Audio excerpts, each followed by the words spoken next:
picture of the horror that happened to 2-year-old Jada Justice. This is a little girl who vanished from northern Indiana. Now charged with murder, her 18-year-old babysitter/cousin, Angelica Castillo, and her boyfriend, Tim Kachek. Cops say the boyfriend led them to the body, and cops say when Castillo reported the little girl missing, she was already dead. Joining us by phone, John Seidel, a reporter for the Post-Tribune of Northwest Indiana, and also with us, HLN law enforcement analyst Mike Brooks. John, we want to know more of the story, as tough as it is. What are the allegations that Angelica Castillo beat little Jada to death? Is that it? And why? Yeah, the probable cause describes how Ms. Castillo hit Jada repeatedly, and it's not clear why. This was part of the statement from Kachek, but it seemed like the beating increased because the little girl refused to cry when she was being hit. So Ms. Castillo increased the intensity of what she was doing, and then later on in the evening, when they were getting into the car to go buy drugs, on their way they noticed that the little girl wasn't breathing. What did the boyfriend try and do through this? What's his story?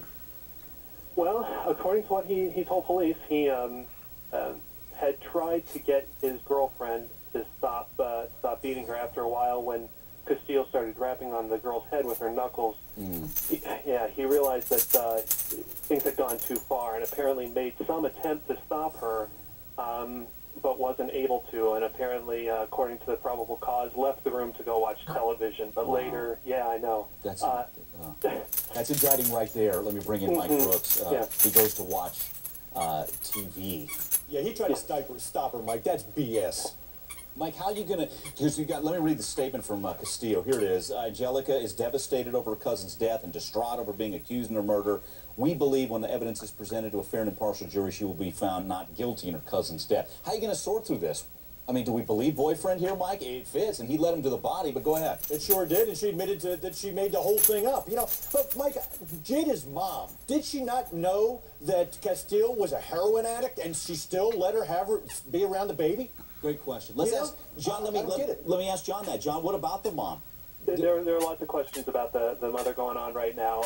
The Indiana Department of Child Protective Services has confirmed they've opened an assessment into the living conditions of the home, and it appears that the investigation may not be over, but that's still unclear. I reached out to Ms. Swantek, the mother, earlier today. Her voicemails are full, and she's not answering her phone today. And Mike, real quick, we got to run, but by looking at some evidence, you're an investigator, they're going to be able to find out if they bought the concrete and when, and the plastic tubs that they encased little Jada in, right? Absolutely. They'll go back to find out where they bought it, go back, get the videos, the surveillance video, put them in that store at a certain time, certain place, and then they'll be able to put together a timeline, you know, from when the girl was beaten to when they tried to burn her body to when they then encased her in concrete and threw her in the swamp. And if I could, they have done that. That was included in the probable cause. Those surveillance videos are in their possession. Gotcha. Okay.